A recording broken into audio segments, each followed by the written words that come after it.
का जो पूजन का विधान है, उस विधान में कोई गर्म चीज की महत्वता नहीं है क्या? कोई गर्म चीज की महत्वता? फिर भी दुनिया के लोग अपनी बुद्धि लगाकर माता की जब पूजन करने जाते हैं तो वहां अगरबत्ती भी जलाते हैं और दिया भी जलाते हैं। अब एक तरफ तो तुम माता को ठंडा पानी का भोग लगा रही हो, एक तरफ तो ठंडा भोजन चढ़ा रही हो, एक तरफ तो ठंडे का प्रयास कर रही हो, और ऊपर से माता को तुम दिया लगाकर अगरबत्ती लगाकर तुम माता को सम्मुख में गर्म तत्व को प्रदान कर रही हो, और फिर आकर कहती हो कि मेरा बच्चा क्यों बीमार पड़ता है, मेरे पति को आगे बार बार ये कष्ट क्यों आता है, घर में लोग चिड़चिड़े क्यों हो जाते हैं, घर में लोग क्लेश क्यों करते हैं, आखिर कारण क्या है? तो कारण तो तुम खुद हो कि जो चीज लिखी है वो ना करते हुए दुनिया जो कर रही है तुम वो करना चाहते हो। तुम भगवान की पूजन उस विधान से नहीं करना चाहते जो विधान शास्त्रों में।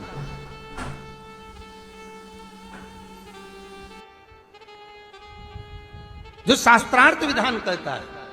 महाराज, शीतला माता की पूजन में कहीं ऐसा लिखा है कि तुम दिया लगाना, अगरबत्ती लगाना? शीतला माता की पूजन में लिखा है 1 लोटा पानी लेना, उस जल में पुष्प आदिक लेकर माता को ठंडा भोजन का सुंदर भाव से माता का स्नान कराकर पूजन करना, अर्चना करना, कुंकू चावल रोली मोली जो चढ़ा सकते हो, चुनड़ी वस्त्र आदि जो चढ़ाना हो चढ़ाओ, पर यह नहीं लिखा कि तुम दिया भी लगाना कि अगरबत्ती भी लगाना, क्योंकि गर्म तत्व वहां चाहिए माता।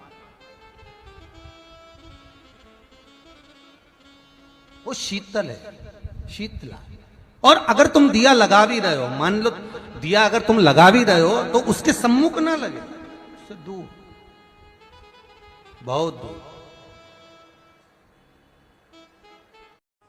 समस्या सामने आकर खड़ी हो, दूसरों को बाद में बताना, पहले तुम्हारे घर में जो भोलेनाथ जी का शिवलिंग रखा हो, भले इतना सा हो, छोटा सा हो, पीतल का हो, पाषाण का हो, चाहे स्फटिक का हो, चाहे मोती का हो, चाहे मट्टी का हो, जिस कंकर को तुम पूज रहे हो शंकर मानकर, तुम जिस शिव की आराधना कर रहे हो, या जिस मंदिर में जाकर तुम 1 लोटा पानी चढ़ा रहे हो, तुम्हारे जीवन में जिस दिन समस्या आकर खड़ी हो जाए, तुम पांडवों जैसी गलती मत कर जाना कि उन्होंने कृष्ण पास में था और उसको नहीं बताया, मेरा कन्हैया पास में था और उनको नहीं बताया। वो गलती तुम्हें नहीं करना। तुम्हारे पास जैसे ही समस्या आए, जैसे ही कोई विकट समस्या आकर खड़ी हो जाए, 1 लोटा पानी भरना, शंकर के मंदिर चली जाना और पानी चढ़ाते चढ़ाते कह देना ये समस्या उलझ गई है, मेरी ये समस्या उलझ गई है भोलेनाथ।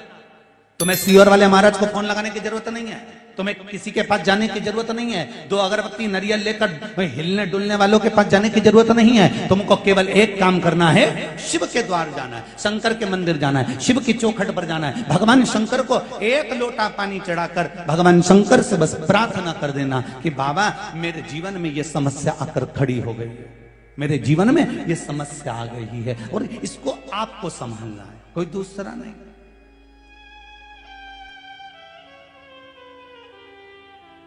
पांडवों ने गलती कर दी और देखो भगवान कृष्ण 4 बार पूछ रहे हैं, बोलो पांडव, ए युधिष्ठिर बोल क्या हो गया? कुछ नहीं स्वामी, कुछ नहीं, कुछ नहीं। मां अपने बेटे का मुख देखकर पहचान जाती है, बाप अपने पुत्र का चेहरा देखकर पहचान जाता है कि आज कहीं घाटा खाकर आ गया है। और बाप कहता है छोरा घबराना नहीं हो, मुझे बता क्या बात है? कुछ नहीं पता, बढ़िया। तो फिर तेरे दोस्त का फोन काय को आ रही है बार बार बार बार? नहीं, वो तो ऐसे ही बोल रहा है कि आजा चौराहे पे अपन घूम के आते हैं, जरा बाजार तक, 24 अवतार मंदिर तक जरा यूं ही राउंड लगा के आए अपन, ले आ तो जरा। छोरा मेरे को बता तो सही बेटा। माँ पूछे बाबू, ए नाना मेरे को बोल तो सही बेटा, क्या हुआ क्या है, बोल तो तू। कहीं नहीं माँ, अब भी आऊं, अब भी गया, अब भी आया। और जब पहुंचा वो कहीं बाजार में और दोस्तों ने उसको घेर लिया, पैसा मांगा, ला दे, जो तूने पैसा लिया था वो दे। अगर यही बात तू अपने पिता से और माँ से एक बार कहता तो सही। माँ